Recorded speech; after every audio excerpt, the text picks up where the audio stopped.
Il faut aller chercher l'argent là où il se trouve. Il y a un autre endroit où il se trouve, mes chers collègues. C'est dans l'épargne des Français. Salut tout le monde, j'espère que ça va. Donc aujourd'hui, nouvelle vidéo zapping. Aujourd'hui les amis, on retourne sur X, se regarde encore énormément de posts. Comme d'habitude, on ne perd pas de temps, petit like pour la force, petit commentaire pour le référencement. Let's go. On commence avec le premier post insolite de la vidéo qui nous vient de Pierre-Jean Chalençon qui a posté « Bon dimanche à tous et vive le couscous et surtout vive la France ». Il a posté la vidéo pour répondre aux accusations de racisme qu'il a eu après son dérapage dans l'émission de Hanouna. Regardez. Eh bien, chers amis, vous voyez un petit couscous en famille avec mon beau-père, ma maman, un copain. Et vous voyez, ça c'est ce que j'aime, c'est ça la France. C'est la diversité, les produits du terroir. On a fait ce couscous en pensant à vous. Vive la République, vive la France. Ne soyez pas trop racistes, car c'est ceux qui souvent le disent qui le sont. Et moi, en tout cas, je ne le suis pas et je vous emmerde. Vive la France. Et du coup, il y a des personnes qui ont réagi, comme le théoricien qui a dit la différence, pour bien montrer la différence de réponse de Pierre Chalençon quand il se fait accuser d'antisémite et quand il se fait accuser de raciste. Hein. C'est pas du tout la même mayonnaise. Hein. Souvenez-vous de ça. C'est horrible. Enfin, on vous traite d'antisémite, des trucs. Merde. Je suis pas antisémite, moi. Voilà, il est en train de chialer. Peut-être qu'il est pas si con que ça. Il sait pertinemment qu'en France, c'est limite plus grave, en tout cas en France, d'être taxé d'antisémite que d'être taxé de raciste. Hein. Excusez-moi. J'ai Mezouza. J'ai mes Zouza, la maison, j'ai mes meilleurs amis, c'est Jean-Michel Cohen, Julien qui est un copain, Michael Kramer, enfin tous mes amis, et depuis 24 heures on dit que des saloperies, c'est horrible. En plus je suis gay, je suis homosexuel, je lutte contre... Il a tout lâché, toutes les cartes. Mais là il dit pas allez vous faire voir, hein. Bizarrement. Du coup, on enchaîne avec le poste de On m'appelle 404 et là c'est un médecin qui va parler de Michael Jackson et des accusations qu'il y a eu sur Michael Jackson pour dire qu'elles sont fausses parce que Michael aurait été un eunuque. Premièrement, il n'aurait pas mué, du coup il était asexué, pardon, et du coup il n'aurait jamais pu élever des enfants et tout ça. T'as capté? Comment est-ce que vous vous situez dans votre relation devant le flot d'accusations qu'il y a eu autour de Michael Jackson et de toutes les familles qui ont témoigné? They were not true. Okay, they were not true. If I may say so, he was asexual. And that is also because of another reason, which I fear to share with you right now in public. Vous pouvez? He had no sexual impulse. Okay. For a reason. Pour quelle raison? I can't tell you. Ok. Okay. Secret médical. His voice was that of a child, of a teenager. He never actually matured to a full adult in terms of his biology, and there was a reason for that. Un peu comme un eunuque, un castrat? Ok, du coup dans les commentaires, parce qu'on va pas tous écouter.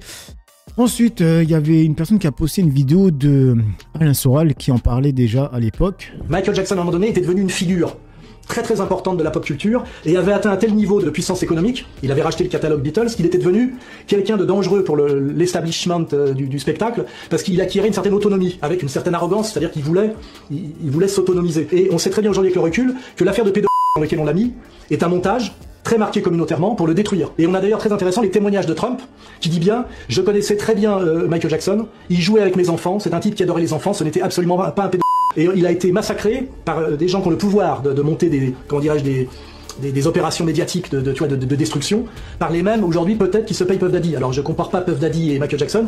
Michael Jackson était pris, tu sais, par le syndrome, ce qu'on appelle Peter Pan. C'était un mec non sexué en fait. Bon, c'est un autre sujet, on pourrait expliquer pourquoi, etc.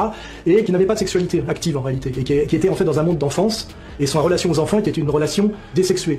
Mais il a été détruit parce qu'à un moment donné il était monté trop haut, dans un monde où, à un moment donné, le noir, même si on lui donne du pouvoir, on peut se rappeler de Kanye West, doit rester à sa place. Ok, en fait, la vidéo est moins vieille que je pensais parce qu'il parle de Puff Daddy.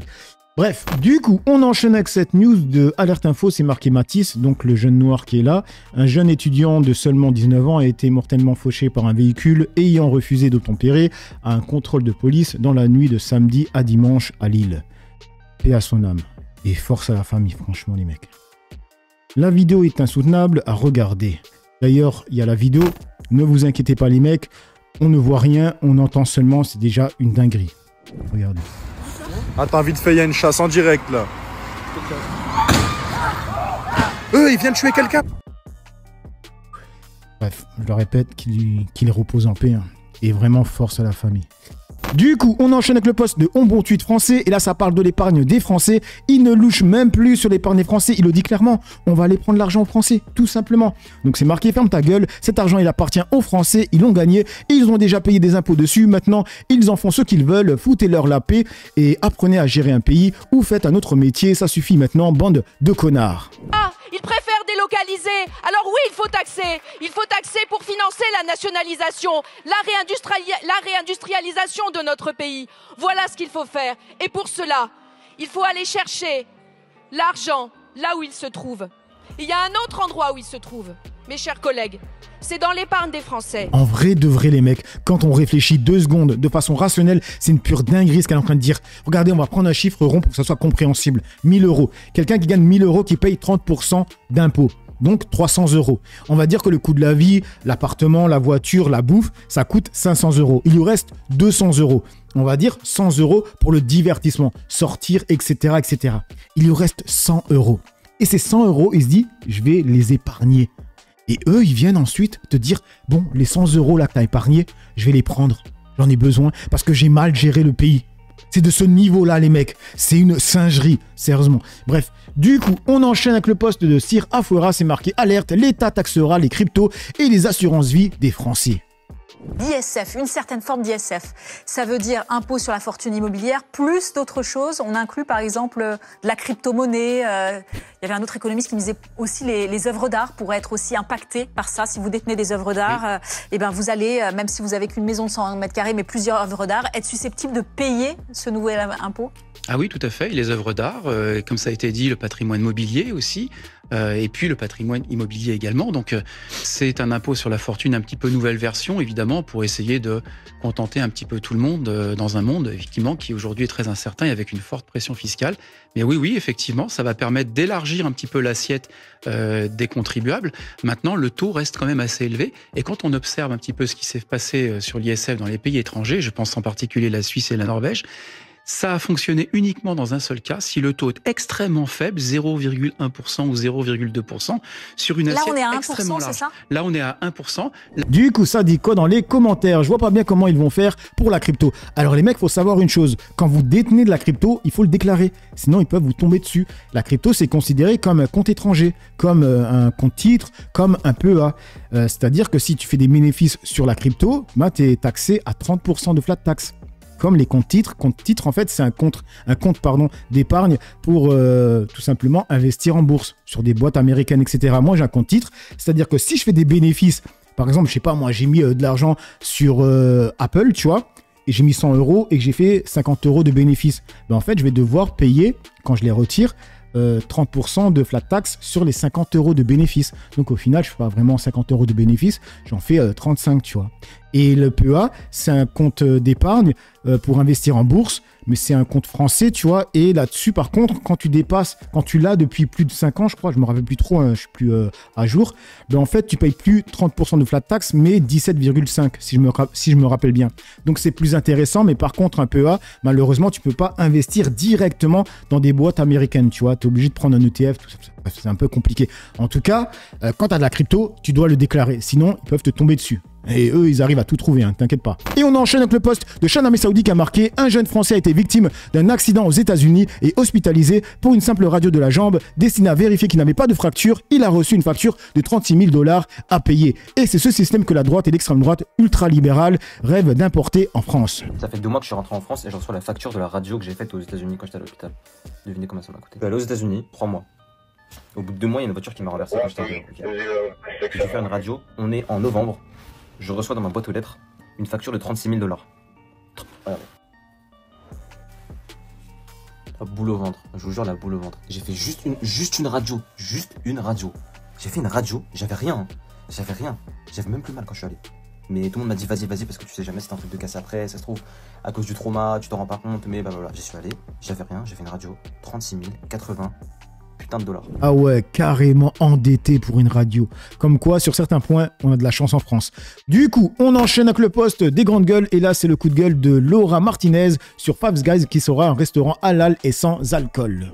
Je verrai pas la différence. C'est faux. Oui, mais au final, Non, mais je pose la question. ouais, mais regarde, nous, on n'a plus le droit d'appeler nos fêtes les fêtes de la Toussaint, c'est les fêtes d'automne. Non, c'est pas que vous avez plus le droit, c'est qu'en fait c'est des provisions, mais pour l'instant c'est toujours la Toussaint. D'accord, Ah, non, mais mais n'empêche, sauf que n'empêche, il n'y a plus le Non, mais vous avez plus le droit. Sauf que t'as plus de crèche dans les écoles, t'as plus de sapins dans les mairies, t'as plus les guirlandes avec marqué joyeuses fêtes de Noël, t'as marqué joyeuses fêtes de l'hiver. Donc nous, on nous enlève les trucs qui sont culturellement à nous et on fait de la place aux autres. Si tu avais pas touché à ma crèche dans les écoles, mon sapin dans les mairies, mon joyeuse fête de Noël dans ma banderole de la ville, j'en ai strictement rien à faire que tu me mettes un burger halal. Sauf que le problème, c'est que là, ce qui fait l'identité de la France est petit à petit gommer des centres-villes et des mairies et des écoles pour faire de la place à autre chose qui ne me correspond pas. En fait. Mais pourquoi tu veux que j'aille habiter à Béziers? Mais pourquoi c'est moi qui dois m'adapter à quelqu'un qui débarque? Laisse-moi finir, mais en fait moi j'arrive pas à capter, c'est que les mecs qui font ça dans leur mairie, c'est parce qu'ils ont été élus par des gens qui veulent ça. Non mais pas forcément. Ok, du coup, dans les commentaires, oui, parce que c'est bien connu que Paps Guys, c'est la culture française. Tout est faux. On peut dire fête de la Toussaint, il n'y a jamais eu de crèche dans les écoles publiques, on peut mettre des sapins dans les mairies. C'est dingue de raconter autant de conneries en si peu de temps. Et on enchaîne avec le poste de Kunta Venenkintes avec Zemmour. Donc c'est marqué, tous les trafiquants de drogue seraient arabo-musulmans et il veut déchoir de la nationalité ceux nés en France pour les envoyer dans des camps au Kosovo ou ailleurs.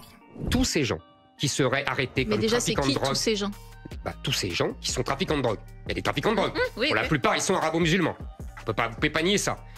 Tous ces criminels, tous ces voleurs, tous ces pillards, tous ces émeutiers après le match du Paris Saint-Germain. Ces gens-là seraient déchus de la nationalité française et ils reprendraient leur seule nationalité algérienne, marocaine, tunisienne, malienne et ils rentreraient chez eux. Bah non, ils rentreraient pas. Si, ils rentreraient. En tout cas, ils seraient expulsés. Je me débrouillerais pour avoir soit ils rentreraient chez eux, parce que leur pays les reprendrait, soit je trouverais un endroit où les envoyer. Je vous assure que ça se fait. On ira au Kosovo, on ira n'importe où, mais on trouvera. Ok, donc la question que je me pose, c'est ton fils là, qui a fait un accident en refusant une priorité à droite quand il a tapé dans un scooter, on va faire quoi de lui? On le renvoie dans quel pays? Il a continué en disant « La laïcité garantit l'égalité de tous les citoyens, quelle que soit leur foi, mais le multicondamné Zemmour veut l'instrumentaliser contre les Français musulmans. » La laïcité n'est pas ce qu'on nous raconte. Accepté par tous les Français aujourd'hui, depuis 120 ans. Je ne vais pas la remettre en cause. Je vous dis ce que ça a été. Je vous dis qu'aujourd'hui, la laïcité doit être utilisée contre l'islamisation du pays. Et du coup, il y a une personne qui a écrit « Son fils n'était pas sous coke lors d'un délit de fuite ».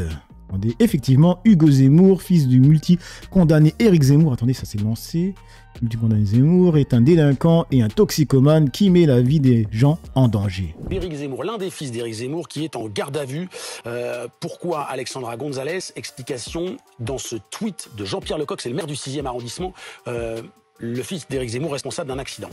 Oui, il conduisait cette voiture que l'on voit à l'image sur le tweet du maire du 6e arrondissement. Il conduisait ce matin aux alentours de 7h du matin lorsque à ce croisement donc entre la rue Cassette et la rue de Vaugirard, il a percuté un scooter avec deux personnes qui se trouvaient sur ce scooter, un conducteur et sa passagère. D'après les premiers éléments de l'enquête, il a refusé la priorité à ce scooter, au conducteur de ce scooter. Les deux personnes qui étaient à bord du scooter sont grièvement blessées. On nous parle en tout cas de blessures supérieures à 3 mois d'ITT, d'interruption temporaire de travail. Ils ont été transportés tous deux dans des hôpitaux différents. Le fils d'Éric Zemmour, lui, n'est pas blessé. En revanche, il avait un taux d'alcoolémie positif. Il est actuellement en garde à vue et donc une enquête a été ouverte pour cet accident. Ok, ils n'ont pas dit qu'il y avait de la coke, mais il y avait de l'alcool. Bref, du coup, on enchaîne avec le poste de Sir Aflora. C'est marqué Dominique de Villepin annonce rejoindre officiellement la LFI. Il est normal dans ce contexte que les plus riches et les entreprises soient amenés à faire une contribution plus importante. La source BFM. Ça veut dire que chacun au sein de la nation doit payer à la hauteur de ses moyens. Et il est normal dans ce contexte que les plus riches, que les entreprises qui font les plus gros bénéfices, que ceux qui aujourd'hui peuvent éventuellement bénéficier de situations de rente ou de profits exceptionnels soient amenés à faire une contribution plus importante. Et on continue avec le poste de Jacques Renardière qui a marqué « Le RN prévoit de mener la même politique de l'offre que le gouvernement actuel en y ajoutant l'exclusion et bien plus de violence. » Depuis 7 ans, le président de la République a été le président de la décroissance. Parce que moi, j'entends vraiment exactement le même programme que ce que propose le parti présidentiel, puisque vous baissez les prélèvements obligatoires. Vous nous avez dit, je vais baisser les impôts sur les entreprises pour les rendre plus compétitives et plus productives. C'est ce qu'on entend. Emmanuel Macron. Alors pourquoi, s'il l'a mis en place et que ça n'a pas marché, pourquoi ça marcherait quand le Rassemblement national... Il l'a vraiment mis en place puisqu'il y a bien 60 milliards de recettes en moins chaque année. On a baissé les prélèvements obligatoires de façon massive dans ce pays depuis 2017. Ça aurait dû augmenter la productivité des entreprises, augmenter l'emploi, augmenter l'activité. Ça n'a pas eu lieu et c'est ce qui explique que nous nous retrouvons dans une situation de déficit budgétaire. Vous avez exactement la même stratégie et je ne comprends pas pourquoi ça fonctionnerait mieux. J'instaure dans la Constitution, dans un certain nombre de cas, une différence entre les Français et les étrangers. En fait, la différence entre le programme économique d'Emmanuel Macron et votre programme, en stratégie économique, on est la philosophie est la même, mais elle est beaucoup plus importante parce que lui aura fait 60 milliards. Vous êtes en train de proposer 180 milliards de recettes en moins, uniquement sur les entreprises. Mais vous rajoutez de la violence et de l'exclusion quand vous dites que 2 personnes qui travailleraient dans la même entreprise paieraient les mêmes cotisations, mais il y en a une qui ne bénéficierait pas du modèle social français et l'autre, elle en bénéficierait. Et on termine avec ce post de Citizen Media, et là ça parle des soldats israéliens qui ont commis un V sur un prisonnier palestinien. Regardez, lunaire, les soldats israéliens de la force sont impliqués dans un V collectif sur un détenu palestinien, réclament justice pour les préjudices subis depuis la diffusion de la vidéo. Donc nous avons les personnes qui ont fait un V qui réclament justice après que la vidéo de leur V a fuité. On en est là les mecs. נלחמים על הצדק שלהם, לא בשדה הקרב אלא באולמות בית המשפט. עשרות לוחמים שצריכים את הגב של הממשלה, את הגב של המערכת, כי הם הגנו על הבית ורק בזכותם כולנו כאן היום. אבל במקום חיבור קיבלנו האשמות. במקום תודה קיבלנו שתיקה. לא נתתם לנו להגיב, לא נתתם לנו להסביר. עשיתם עלינו משפט שדה מול המצלמות, כאילו כבר החלטתם מי אשם. אבל תדעו, אנחנו לא נשתוק.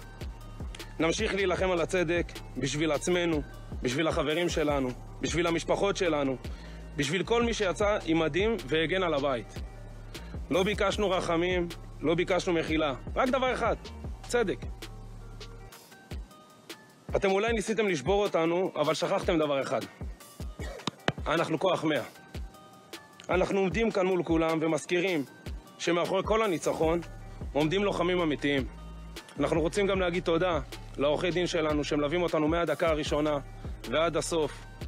לבקש סליחה מהאנשים, מהילדים, שעוברים את מה שהם לא אמורים לעבור. אבל אנחנו ננצח, כי אמת יש רק אחת. Bref, donc voilà les mecs pour cette petite vidéo zapping réaction. Dites-moi ce que vous en pensez dans l'espace commentaire, dans la joie, la bonne humeur, sans insultes comme d'habitude. N'oubliez pas le petit like et on se dit à notre vidéo. Allez, ciao tout le monde.